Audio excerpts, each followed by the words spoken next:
Have you ever had one of those days where your entire identity gets hijacked by one tiny part of your life? Like suddenly you're not a whole person, you're the overworked employee, or you're the mom that just needs 5 seconds of silence. Or in my case, you're the spiritual entrepreneur who spirals because an email looked at her wrong. Either way, somewhere in all of that, we forgot that we're that bitch, honey. But here's the truth. You're not dramatic. You're not inconsistent. You're not broken. You're experiencing parts. Real inner identities with real stories, real emotions, and real needs. And the moment we over identify with just one of these parts, we lose access to the whole power system. Internal family systems, or IFS, is a psychological model that teaches us how to bring the entire team back together so we can live, think, lead, and heal from a place of actual harmony. And it's something that I use in my day to day because this isn't self improvement. This is self reunion. IFS teaches that your mind is not one identity, right? It's a whole community, an inner team, if you will. Some parts protect you, some carry pain, some hold wisdom, some creativity, some resilience, and some are the little kid inside of you who's still actively living in a wound that we buried long ago. Here's the whole heart of the model. Every part of you wants a seat at your table.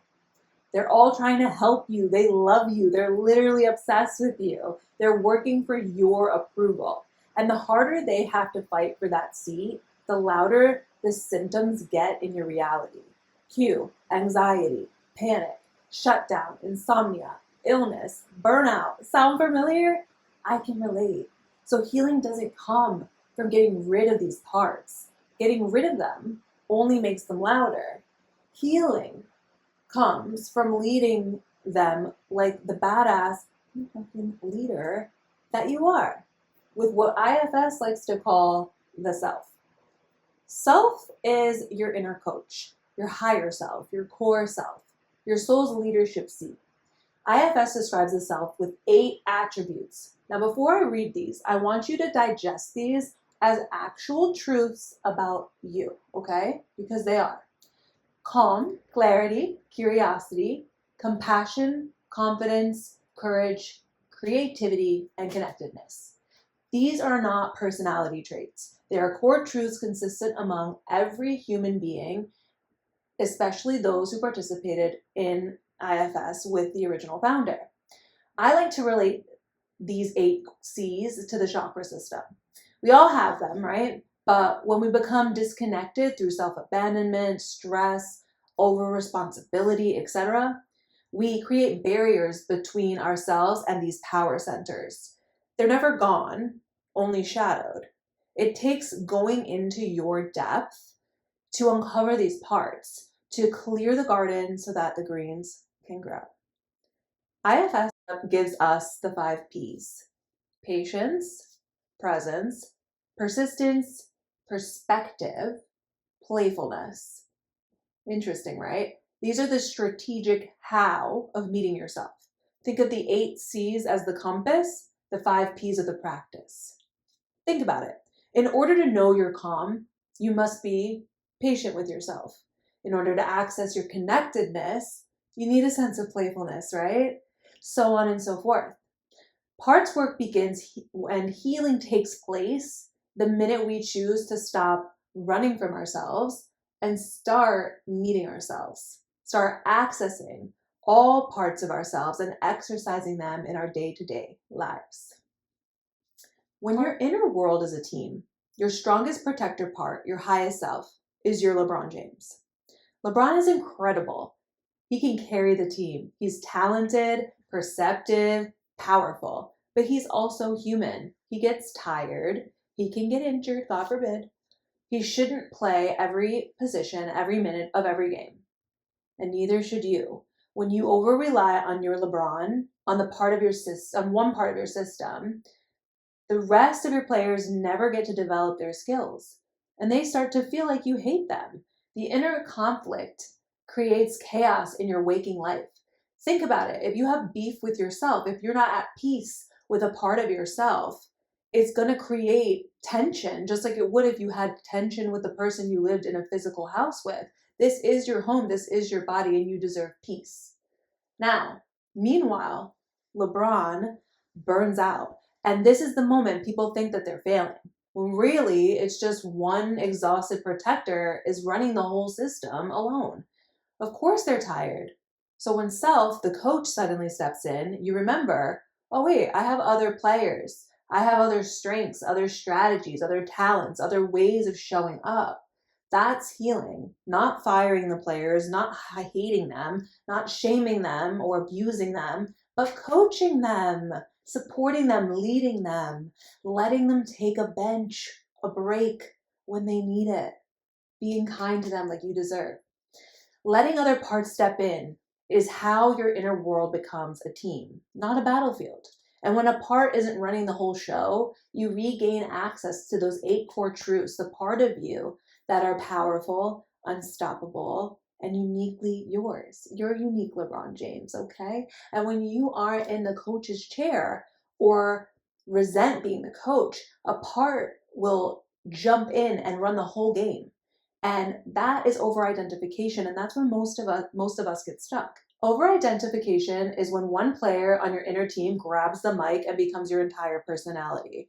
When you forget all that you are and focus only on what's challenging you, or obsess over previous methods to keep a part of you safe that no longer needs that layer of defense. It sounds like I'm an anxious person, I'm avoidant, I'm too emotional, I shut down.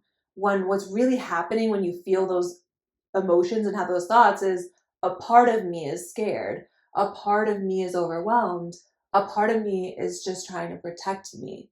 But we're so conditioned to be critical of ourselves, and we call it self-improvement, when really it's self-abuse and self-abandonment. Our distracted minds only interpret in absolutes, so it's hard to empathize with the part of you that needs you the most in these moments. Then we default to over-identifying with the symptom, like anxiety, right? So you think, oh, I must be an anxious person. That's over-identifying because now you are the symptom. But it's easy to feel that way because it's easier to believe that than to believe in ever having the energy to heal the parts of yourself and your life that contribute to that moment. But I assure you that you can. Society conditioned us to anchor these moments with self-criticism and self-doubt and more productivity, when what we really need is peace and quiet to meet the parts of ourselves that do have the answers, that do have the love, that do have those 8 core truths I mentioned earlier. That is why your time is your power, and anyone or anything that tries to monopolize your time is an energy vampire and is draining for you and needs to be cut out with love and light, because you deserve access to your own truths, your own power, your own beauty, your own gifts, your own purpose, your own powerful why. Over-identification can also take place when we let other people define us, or we use outside validation as our only source. It has to come from within. IFS says we tend to take on one of 3 roles when we're overwhelmed. Managers. These are the perfectionists, the controllers, the ones who say, be small, be quiet, don't upset anybody. They bury your exiles to keep you safe. Exiles are the tender ones, the wounded inner child, the parts carrying shame, fear, rejection, or abandonment. They're never the problem. Only the ones who need love the most. Firefighters, these are your impulsive, numbing, protective bursts. They rush in when the exiles break through the manager's walls. This is drinking, lashing out, overeating, sleeping with someone you know you didn't want to, raging, shutting down, not because you're out of control, but because your system is trying to survive. Your firefighter is trying to put out your inner flames with whatever they can find. This is not a moral issue. This is a nervous system issue. It's nervous system physics. You don't need more trauma to wake up. You don't need more chaos to grow. You don't need more illness, breakdowns, or rock bottoms. You only need inner knowing. Meet your parts. Ask them questions. Let them speak. Bring them home. This is holy work. Okay, these are some exercises that I do to integrate internal family systems into my personal life. So, number one, name your truth. I am safe. I, I am safe to slow down. I am safe to feel.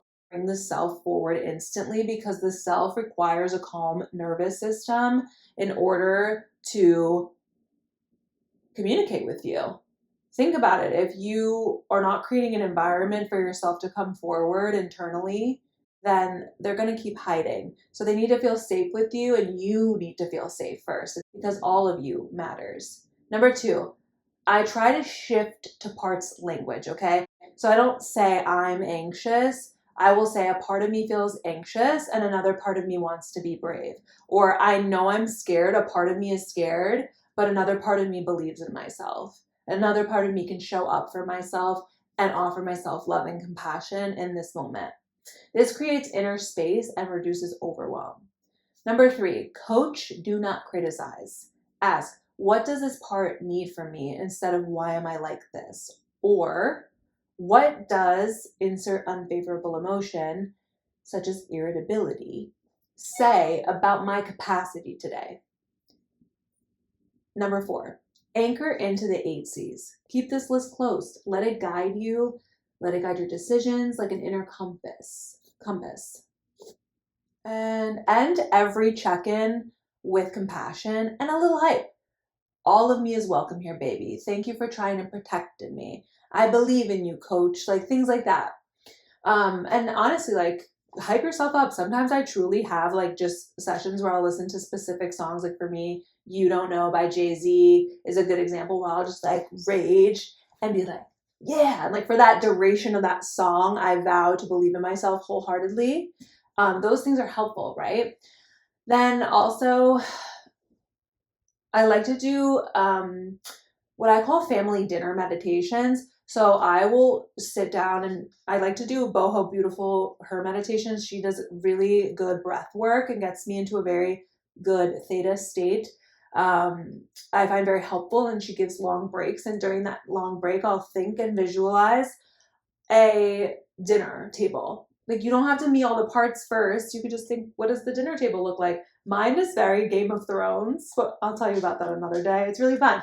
And then I'm like, you can see what outfit you're in and who's at the table, what are they wearing, and then even looking up what they're wearing and what it symbolizes, what it says about your inner world and your inner psyche and the parts of you, and get to know yourself a little bit because that's where your flavor lies. That's where your uniqueness lies, your signature soul imprint. And that's why we're here. Another thing I like to do is think of my coach, like my team, and imagine my practice. Like, what is my practice like? Are my players scared of me? Like, do they like to come up to me? Do they tell me when they need my help?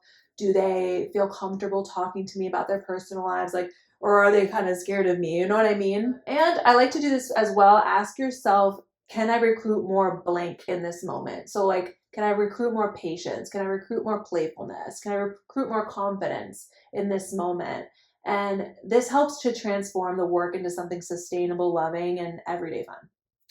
And then lastly, I like a 30-second ritual of just putting my hand on my heart, on my belly, my womb, taking a deep breath and just asking like, who needs my attention right now? And just seeing and feeling, sensing who comes forward of me and just tending to her needs and letting her know like, your needs are valid. I got you. I'm here for you and I'm not going to abandon you.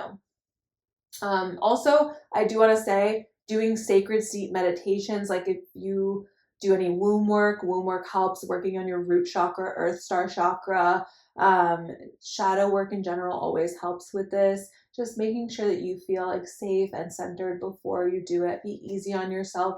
Know that spiritual work does have physical symptoms, like you will feel tired, you will need more rest. So make sure that you're in a position where you can pour into your physical body in a healthy way. It's very helpful because being grounded is a great place to be, and we all deserve that. So ending notes.